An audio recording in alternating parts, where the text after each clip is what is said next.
네, 안녕하십니까.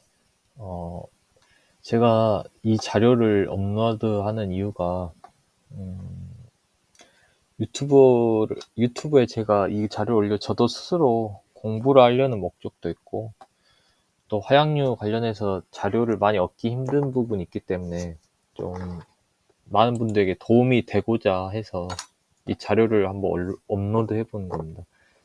심심하시면 오셔서 보셔도 되고, 가끔 한 번씩 와셔서 궁금한 거 있거나 이런 데 흥미가 있으시면 한번 읽어보셔도 좋을 것 같습니다. 이거는 제가 예전에 하나 에어로스페이스라는 이제 그 군용 이제 항공기 정비와 또 부품 이런 데 생산하고 관리하는 회사에서 잠시 근무를 한 적이 있었습니다. 그때 이제 군용 화약류 저장소가 있는데 규모는 그렇게 크진 않았습니다.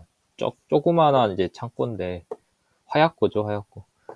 거기를 이제 관리할 때 이제 제가 그 관리 보안 책임자로 선임이 돼 있었고, 그때 이제 안전 교육이나 이제 화약류에 대해서 이제 안전 관리 감독 이런 역할을 했습니다. 그때 만들어 놓은 이제 자료인데, 이게 단순히 업무에 관련되기보다도 이제 그때 자격증을 따시는 분들을 도움이 드리기 위해서 제가 많은 서적이나 이제 참고 자료를 보고 이렇게 만들어 놓은 자료입니다.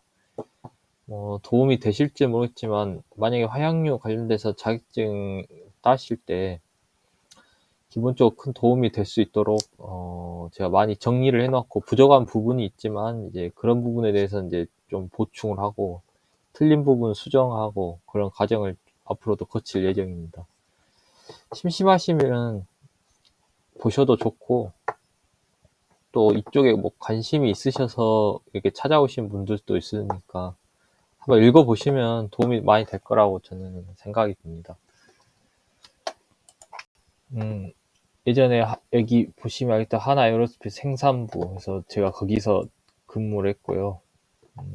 일단 간단하게 이 내용은 여기 서문 한번 읽어보시면 될 겁니다.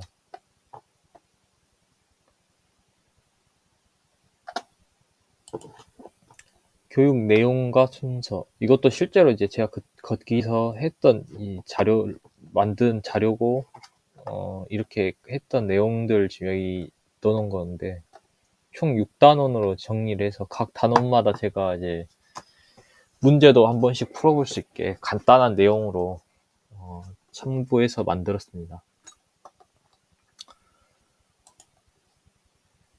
일단 화약의 역사부터 시작해서 총 6단원 시작인데, 이 부분은 그냥 한번 쭉 읽어보시면 뭐 재미삼아 읽어보셔도 되고, 또 상식적인 내용도 제가 넣어놓은 것도 있고,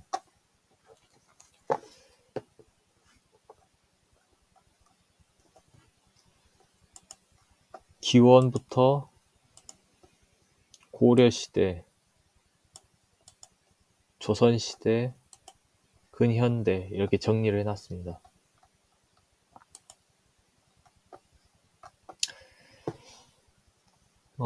제가 간단하게 이야기하면, 기원은 보통 우리가 중국에서 처음에 화약이 발명됐다고 배웠고, 저도 그렇게 알고 있습니다. 이제 중국이면 4대 발명품 중에 하나가 이제 화약이라고 이렇게 알고 있는데, 정확하게 아마 이제 당나라 말기에 처음 화약이 발명된 걸로 알고 있어요. 물론 이제 그때 실질적으로 사용을 하기보다는, 그때는 이제 처음 이제 그 발명만 되었을 뿐이죠. 이제 실질적으로 사용이 된 건 송나라 때 와서, 송나라 때, 그리고 그 화약이 전성기를 만든 건 즉 이제 몽골이 유럽이랑 아시아를 다 모두 점령했었죠. 그때 이제 화약 무기가 본격적으로 사용이 많이 되었고, 이제 이 화약 무기가 몽골군에 의해 유럽이나 이슬람, 당시 이제 뭐 지금의 터키 쪽이죠, 그쪽에 이제 많이 전파되는 과정을 겪었습니다. 그 후에 이제 유럽이 더 화약 무기를 많이 발전하게 돼서, 뭐 지금 알다시피 무기 하면은 다 미국이나 유럽이 유명한 이유도, 그 기술력이 훨씬 이제 아시아에서 처음 시작했지만 유럽이나 미국의 이런 유럽인들이 그걸 더 많이 발전시킨 과정이 있지 않았나, 저는 그렇게 생각하고 있습니다.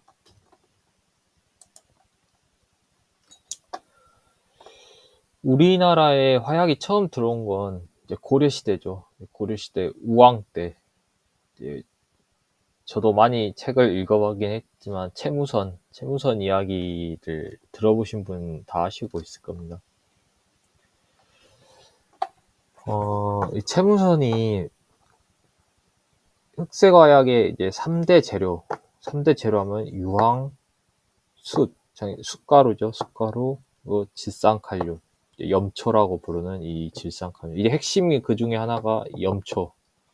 이 염초를 굽는 법을 알아내기 위해 엄청나게 이제 노력을 했습니다. 저도 그 책을 어렸을 때 위인전기나 이런 데 읽어봤지만 그 염초 재료를 얻기 위해서 마룻바닥, 땅바닥 막 이런 데 다 긁고 먼지를 막 긁어 모으고 그걸 삶고 찌고 이런 과정을 여러 번 거치면서 그 제법을 알아내기 위해서 이제 당시 중국의 엄청 어려운 책들을 많이 읽으셨다고는 하는데 그 노력 덕분인지 이제 우리가 화약을 어떻게 보면 고려시대 때 만들 수 있지 않았나, 저는 그렇게 생각하고 있습니다.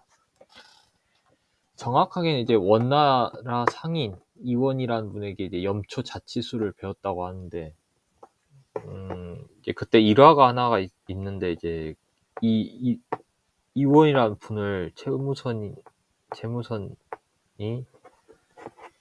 그 자료를 정확한 굽는 방법을 알아내기가 힘드니까 이분을 자기 집으로 모셔서 극진하게 대접을 했다고 합니다. 근데 이제 그때 극진하게 대접을 하면서 그 상인도 이제 궁금해서 물어봤겠죠. 아니 도대체 이렇게 좋은 대우를 해주는 거에 대한 이유가 있을 거나 아니냐, 원하는 게 있는지 한번 말을 해봐라. 그분이 이제 그렇게 말씀하셨다고 합니다. 그러니까 이제 채무선이 이제 솔직하게 이야기를 하셨겠죠.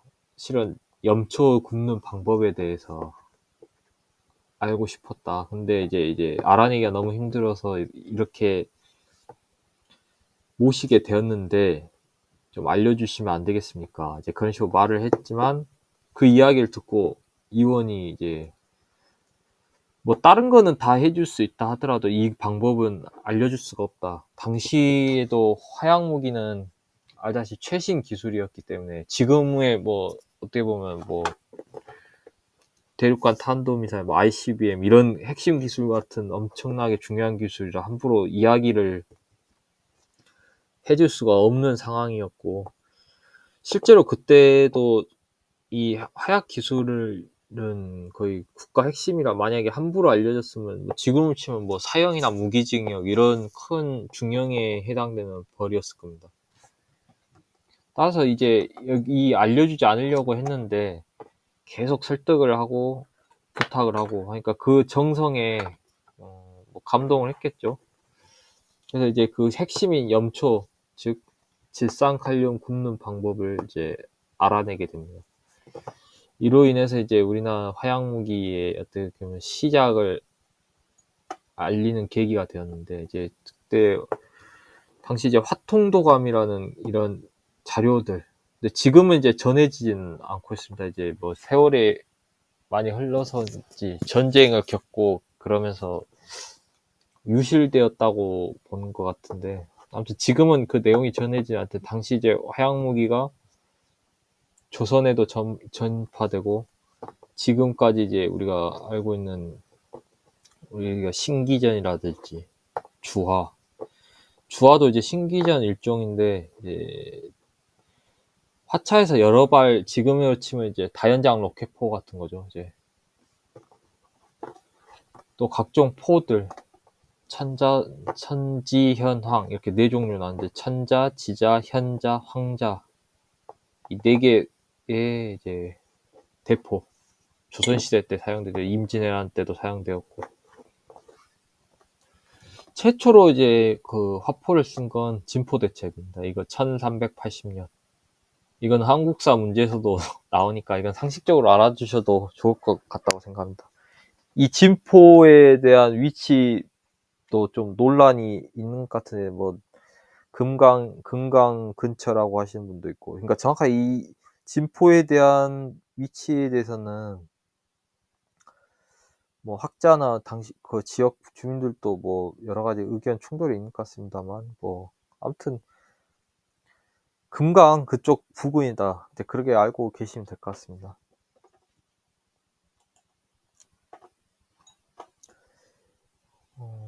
조선시대에 아까 제가 말씀드린 가장 핵심인 건 이제 그때 화약무기의 꽃이라 할 수 있었던 건 이제 임진왜란이죠. 임진왜란 때 이제 명나라 이효성이 43,000명의 병력을 이끌고 이제 조선을 구원하기 위해 옵니다. 그 당시 때 이제 가장 이제 조선의 큰 조선 임진왜란을 전부 통틀어서 이제 몇 개 대첩이 뽑힌 것 중에 하나가 이제 알다시피 평양성 전투인데 정확하게 하면 4차 전투였죠. 아마 4차. 그때 이제 명하고 조선 연합군이 이제 가토 기요마사가 점령하고 있던 이 평양성을 회복하는데 그러니까 탈환시키는데 가장 결정적인 데 이제 남병이 이끄는 그 포병. 이 포병들의 활약이 대단했습니다. 그때 이제 유성룡이 쓴 징비록 여기에도 기록이 남아있는데 이제 이 명군의 화포가 몇 개 이제 산을 막 울릴 정도로 그 위력이 대단했다. 당시에 이제 조선 자력으로 이거를 구원하기가 힘든 상황이었기 때문에 선조가 이제 좀 지금도 비난이 많고 뭐 여러 가지 평가가 있습니다만 당시 이제 명나라군에게 사실상 이제 어떻게 보면 위임한 거죠. 군사력, 군에 대한 이제 지휘권. 당시 왜냐하면 이 평양성을 대체하는 게 얼마나 중요한 건지는 굳이 뭐 설명하지 않아도 다 아실 거라 생각합니다. 그때 이제 제일 큰 공을 세운 건 이제 남병. 북병과 남병이 이제 나누는데 북병은 이제 주로 이효성이 데리고 있던 이제 몽골이나 여진 기병들이 주로 많았고 남병은 이제 한족들로 구성된. 근데 남방 지역 지금의 이제 절강성 이쪽 지역에서 차출된 병력들이라고 저는 알고 있습니다. 그때 이 병력들이 가장 핵심의 역할을 한 게 포병이었습니다. 이 포병이 이 평양성을 대체하는데 가장 중요한 역할을 했다. 이거는 그래도 우리가 알고 있어야 되지 않나. 사실상 그때 이제 이 화약무기가 얼마나 중요한지 어떻게 보면은 이제 교훈을 준 것이다. 전 그렇게 생각합니다.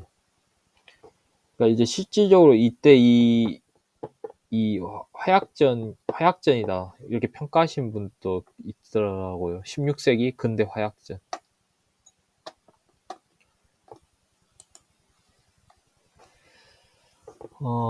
이제 임진왜란 조선 때 이제 화약무기가 가장 활약했다면 이제 알다시피 조선 이후 우리도 이제 일제강점기를 겪게 됩니다. 일제강점기를 겪게 되는데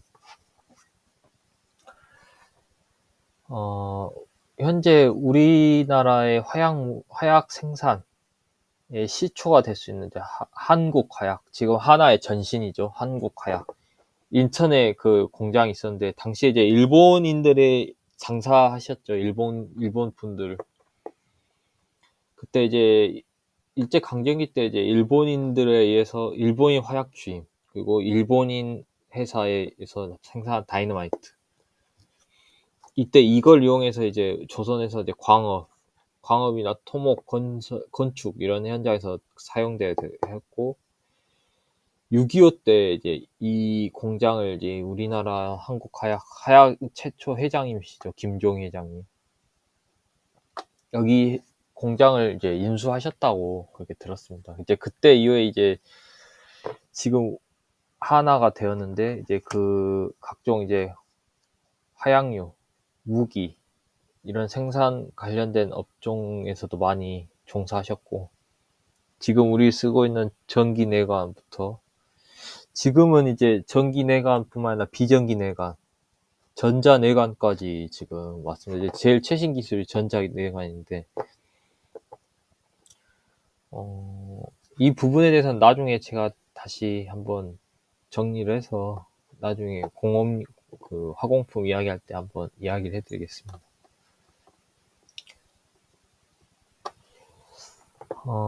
아무튼 우리나라의 화약 역사는 이 정도로 알고 계시면은 뭐 상식적으로 많이 도움이 될 거라고 생각합니다. 한번 제가 위에서부터 정리해 놓은 부분을 한번 쭉 읽어보시기 바랍니다.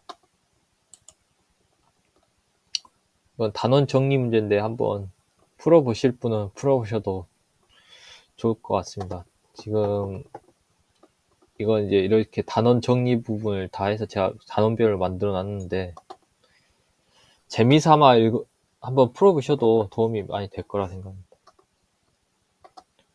고려시대 때 화약을 최초로 만든 인물은 해서 이제 아까 제가 설명드렸지만 다시는 사실이죠.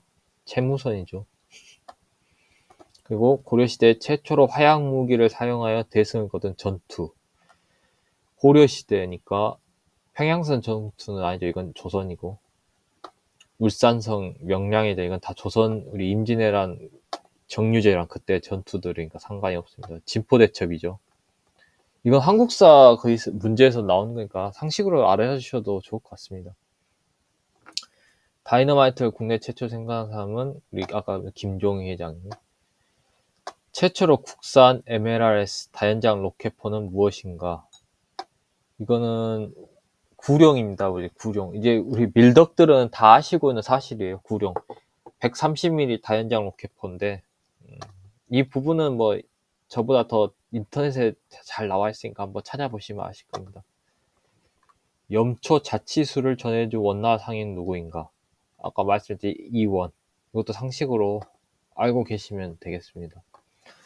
제가 간단하게 오늘은 화약의 역사 이 부분에 대해서 한번 말씀을 드렸는데 다음 부분에 좀 부족한 부분이 제가 많지만 좀 더 노력을 해서 잘 설명을 한번 드리도록 하겠습니다. 다음 시간부터는 이제 본격적으로 진짜 화약에 대한 설명 그리고 내용 그 자격증 관련된 부분에 대해서 좀 꼼꼼히 알려드리도록 하겠습니다. 시청해주셔서 감사합니다.